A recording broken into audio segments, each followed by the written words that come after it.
Now, I'd argue that the movie hinges on one key scene. Obviously, when Jay and Ellie break into their own apartment, which has in the key, you're continuing the romance. The funny thing with the dildo, you have a lot of comedy, but you're also introducing hearteyes. Yes. So what was your take? Because you're shifting romance into slasher and putting your characters in peril. What was the process of this pivotal moment, propelling the movie forward? Well, one of the big things about this end of the first act twist is that you have to do two things very well. You have to get the audience really rooting for Jay and Ellie. You have to really sense that chemistry. You have to sense this budding romance between the two, and you have to really buy into it. It can't feel forced.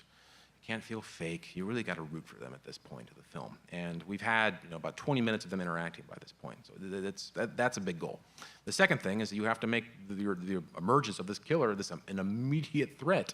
And the challenge is it's a horror comedy, but how do you treat your villain seriously without pulling the rug from underneath him? How do you make him menacing and yet not make a lot of jokes at his expense? Right. You start, if you had, Ghostface and Scream, and you started him doing pratfalls and slapstick, which they do a little bit of, but he still has to be extremely menacing.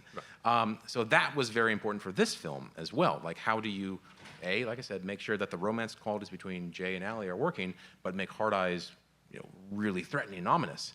And so that's all about tone, and that's about modulating the music that's in the background. That's about timing of the performances. That's about when to utilize score and even tempo and cutting. So when hearteyes bursts out of the closet and is right there with Ellie in the background, we're pulling a 180 on the music. We're going from something that's kind of a sweet, gentle needle drop with this tender song to big, bombastic, urgent, life or death music, right off the bat.